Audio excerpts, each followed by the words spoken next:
چغل خور ہے وہ جنت میں داخل نہیں ہوگا، یہ اس کو سزا ملے گی کہ وہ جنت میں داخل نہیں ہوگا۔ مر نبی صلی اللہ علیہ وسلم بقبرین، حضور دو قبروں کے قریب سے گزرے، اور ایک روایت کے لفظ ہے بقبرین جدیدین، قبریں بھی نئی نئی بنی ہوئی تھی۔ حضور جس سواری پہ بیٹھے تھے، جب اس قبرستان کے قریب سے وہ سواری گزری تو وہ بدک گئی، حضور رک گئے اور حضور نے ارشاد فرمایا انہما لیعذبان، یہ جو قبروں والے ہیں ان کو عذاب ہو رہا ہے، ان دونوں کو عذاب ہو رہا ہے۔ پھر فرمایا وما یعذبان فی کبیر، جس کو تم بڑا گناہ سمجھتے ہو کوئی ایسا گناہ نہیں ہے جس کے سبب سے انہیں عذاب ہو رہا ہے۔ کوئی ڈاکہ نہیں کیا انہوں نے، کوئی چوری نہیں کی، اللہ کے ساتھ انہوں نے کوئی شریک نہیں ٹھہرایا، کوئی انہوں نے انسانی قتل نہیں کیا، کوئی ایسا بڑا جرم نہیں ہے کہ جس کے سبب سے ان کو یہ سزا ہو رہی ہو اور ان کو یہ عذاب ہو رہا ہو۔ اما احدہما فکان یمشی بالنمیمہ، ایک چغلی کیا کرتا تھا، چغل خور تھا، واما الاخر فکان لا یستنزہ من بولہ، اور دوسرے شخص کا جرم یہ تھا کہ وہ اپنے پیشاب کے چھینٹوں سے بچا نہیں کرتا۔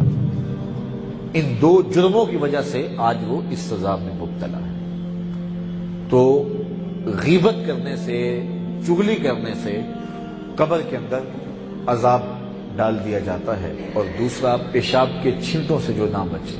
حضور نے ارشاد فرمایا استنزہوا عن البول فإن عامۃ عذاب القبر منہ، پیشاب کے چھینٹوں سے بچا کرو، اس لیے کہ قبر کا عمومی طور پہ عذاب اس سے ہوتا ہے، اور جو شخص 5 گانہ نماز کی عادت نہیں رکھتا وہ پیشاب کے چھینٹوں سے بچ ہی نہیں سکتا۔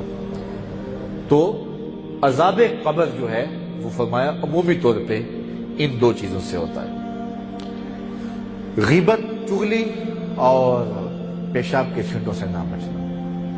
اب رسول کریم صلی اللہ علیہ وسلم گزرتے ہوئے قبر کے اندر جو ہو رہا تھا اس کو بھی دیکھ رہے ہیں، اور وہ بیماری جس سبب سے لگی تھی رسول اللہ کی نگاہ اس سبب پہ بھی ہے۔ پتہ نہیں لوگوں نے دین سیکھا کہاں سے، دین پڑھا کہاں سے۔ میں بڑا حیرت زدہ ہو جاتا ہوں جب ممبر و محراب پہ یہ آواز آتی ہے کہ نبی جو ہے وہ دیوار کے پیچھے نہیں جانتا، اور جو بول رہا ہوتا ہے اسٹیج سیکرٹری نے اس کو 20 القاب کے ساتھ علامہ، فہامہ، پتہ نہیں کیا کیا نام دیے ہوتے ہیں کہ یہ اس زمانے کا اتنا بڑا عالم ہے کہ اس کی مثال ہی کوئی نہیں۔ جس کو خوشامدے کر کر کے ممبر پہ بلایا گیا وہ کہتا ہے، جس کو علامہ کہا گیا وہ کہتا ہے نبی کو علم نہیں ہے۔ اور میاں بولنا تھا تو اس کو بولتا جو تیری خشامت کر رہا ہے۔ کس کی خشامت کر رہا ہے؟ مجھے تو پتہ ہی کس چیز کا نہیں ہے، لیکن یہ اپنی خشامتیں سن کر تو بولا نہیں ہے، لیکن کہتا ہے کہ نبی کو نہیں پتہ ہے۔ یار نبی تو نبی رہا، نہامت میں جنگ ہو رہی ہے، 1 مہینے کی مسافت ہے، حضرت عمر خطبہ دے رہے ہیں، اور حضرت ساریہ امیر لشکر پہاڑ کو چھوڑ کے آگے بڑھنے لگے، دشمن پیچھے سے حملہ آور ہو رہا تھا، اور حضرت ساریہ کی توجہ آگے تھی، پیچھے توجہ نہیں تھی۔ حضرت عمر خطبہ دیتے دیتے منبر مسجد نبوی سے بول پڑے یا ساریہ الجبل، اے ساریہ پہاڑ کو نہیں چھوڑا۔ یہ شان ہے خدمت گاروں کی سرکار کا عالم، یہ تو نبی کے غلاموں کی شان ہے، یہ تو نبی کے در کے نوکروں کی شان ہے۔ تو نبی رہا نا۔ تو حضور نے فرمایا انہیں عذاب ہو رہا ہے قبر کے اندر، اور پھر عذاب کیوں ہو رہا ہے؟ فرمایا 2 بیماریاں ہیں، ایک چغلی کیا کرتا تھا اور دوسرا پیشاب کے چھینٹوں سے نہیں بچا کرتا تھا۔ ان 2 وجوہات کی بنیاد پہ عذاب ہو رہا ہے۔ مرض بھی بتا دیا کیا ہے، اور مرض کی تشخیص بھی کر دی کہ مرض لگا کیوں تھا، پھر علاج بھی کیا۔ حضور نے ایک شاخ توڑی اور اس کو 2 برابر حصوں میں چیر کے تقسیم کیا، ایک حصہ اس قبر پہ گاڑ دیا، ایک حصہ اس قبر پہ گاڑ دیا۔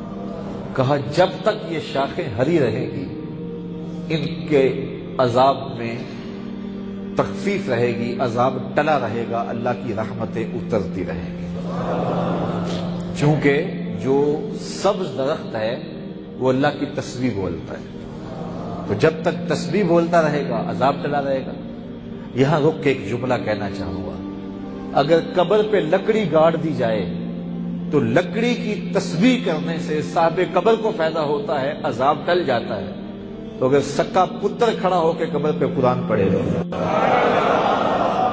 یہ تو کوئی لکڑی بھی جو ہے وہ تسبیح پڑھے تو قبر میں فائدہ ہو جاتا ہے، اور اگر اولاد کھڑی ہو کے قرآن پڑھ رہی ہو، تسبیح پڑھ رہی ہو، تحلیل پڑھ رہی ہو، تو پھر کتنی کرم نوازی ہوگا۔